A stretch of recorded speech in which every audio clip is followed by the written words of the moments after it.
Hey everyone, Brian here. Okay, I got a few minutes, so I'm doing a little bit of work on the racer here. As you can see, the hood's sitting on it, and the engine has the back two bolts just sitting in the stock location. So currently this engine is in the stock location. I'm looking at how much I can move the engine forward. My idea is, I don't want to modify the stock clutch on this tractor. But everything all works perfectly fine to begin with, so why bother modify it when I can just slide the engine forward and be able to put a larger pulley on. Because right now I'm running a 6-inch, or that's what I was running. That should actually speed this thing up quite a bit, but I have a smaller idler pulley I'm going to try on here. If it's smaller than the one that's on here, I haven't had a chance to test that yet.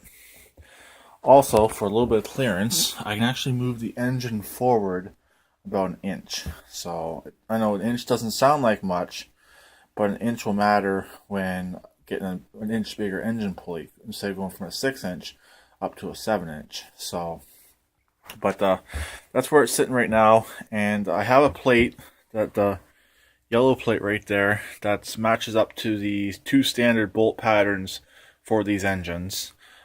So what I do is I take clamp it to the frame in the stock location, so I get the holes lined up, because it's obviously four-sided. So you could actually put them on there backwards, which you don't really want to do unless you want your carburetor facing that way. I don't know how that would necessarily work. I know it would physically work, but I don't know if you had the engine in there backwards. I imagine you can actually probably get the engine farther forward, but I think for cooling it wouldn't be as effective for cooling. But anyways, I mount that plate on, then I'm going to bring it forward as far as I can, because I was looking at the frame. On this side right here is, you can see that hole down there. So I can basically only go up to that hole, or unless I decide to use that plate and weld it to the tractor, which I don't really want to do, because that plate has come in handy on quite a few different projects I've worked on where I've had to re-drill holes, because they've had just the other location for the holes, but didn't have the wider locations for the bigger engines, and had the Tecumseh set up. So I believe that some of the older Tecumsehs had the different bolt pattern. Also, I used that on the Kubota when I put a different engine in the Kubota, so that plate has come in handy quite a bit. So I don't really want to just mount it in here, especially if I need it in the future. But also, I was looking with the engine in the stock location. I got hood clearance. Worst comes to worst, I can run an aftermarket filter, like a few people have done on these tractors. I don't want to modify the hood. I want to keep this looking as stock as possible, even though it is lowered. It's lowered about, heck, it's almost lowered almost 2 inches. So I have ideas on lowering this even more.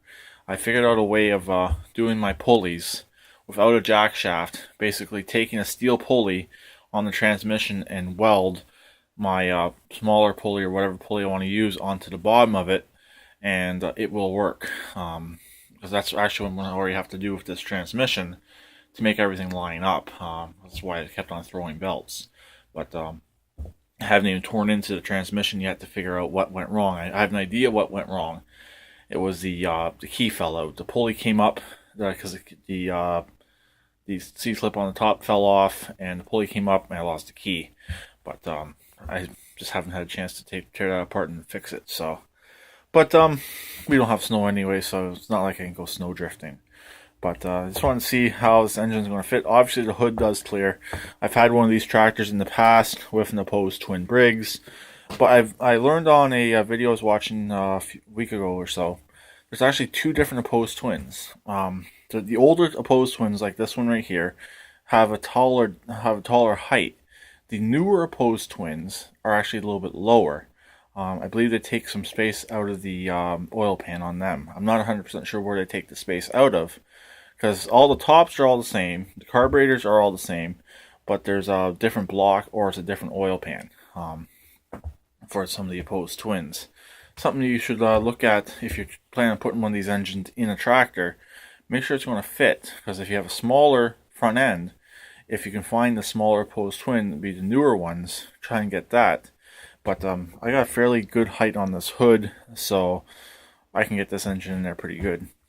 I was actually considering taking this engine and putting it in my truck, but I don't know. The truck runs pretty good and has a pretty good sound with that particular engine that's in there.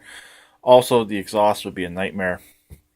That's the main reason why I like this engine in the first place, because it has the compact exhaust on it. It does not go down through the hole, because this hole on my tractor, as you guys know, that's where my front end is. That's how I lowered the front end. So that's pretty much it. This quick update on the Racer. It's still around. When this engine came out of the Dynamark, it puked out some oil out the PCV, so I have refilled the oil. I don't want to take the risk of starting this engine up dry. So it's full. All the seals on this engine are good as well. So this is actually a really good engine. Just got to figure out what's going on with the carburetor. It still has some carb issues. I think it has a two-piece intake. There might be an air gap leak in the intake.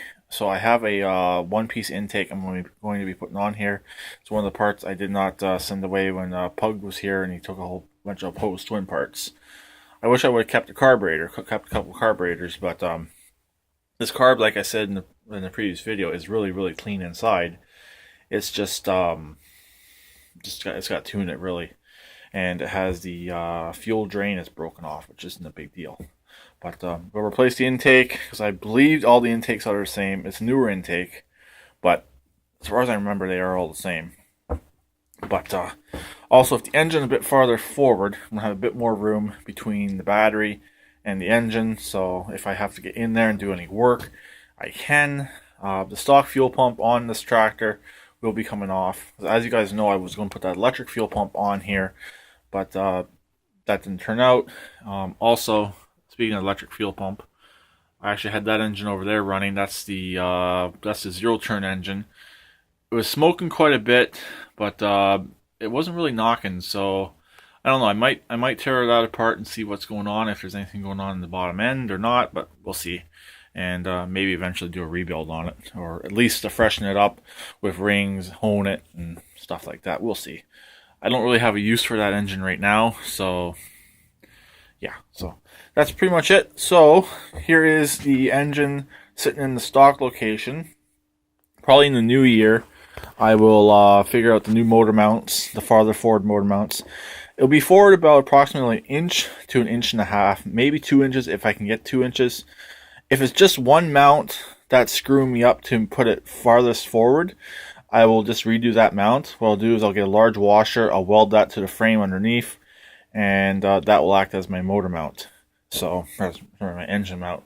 But, because I think the other three in the forward locations are all going in the frame. It's just this back right corner one that's not. So if that's the case, I'm going to do it like that. Also, with the wiring, this is a piece I salvaged off that bad engine, the one right there with the blown head gasket. So I'm going to take this here, and this matches the tractor side wiring harness. So, but the only wire I don't need is this. I believe it's the red one, because I believe that went to the carb solenoid, as far as I remember. Yeah, that went to the carb solenoid. But I got my 2 charging wires and my kill wire right here. So the carb solenoid wire will not be used. I'll just cut it and cap it, or cut it and bury it within the harness. I already have this wiring right here started. I got a clip. This also already has the one-way diode still in it. So I just got to figure out which is which on that, which is not that hard. I'll stick a battery in here and just test the wires. And the kill wire is right down there, stock location for this motor. That just shows you how old this motor is, as it has it right there on the body. But one common problem with these engines, if you're still watching this video, if you lose spark, it might not necessarily be your coil. It might be that right there has failed and it's grounding itself out. That's one common problem with these engines. That piece right there will fail and you lose spark. Also on the older Briggs & Stratton single cylinders, 8 to, I believe, probably about 13 horse, have a similar problem because they ground out to the throttle plate, and if that's been moved around or played around with, you will lose spark. Same problem. So on this one right now, that seems to be okay, so I'm going to leave it there. But if I lose spark ever, I'm going to rewire that right there and change it around. I've already removed the fan shield on this engine. I might try and cut it down and reuse it.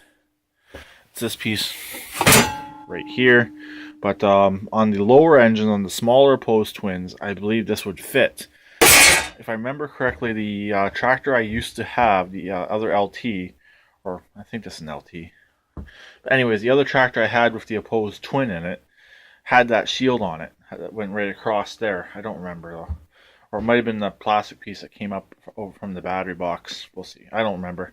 But anyways, I might try and reuse that because that will help direct air straight out the hood and keep the engine cool. But I've been rambling on too much for this video, so I'll talk to everyone later. Please keep it redneck like always, and don't get your antlers stuck in your steering wheel.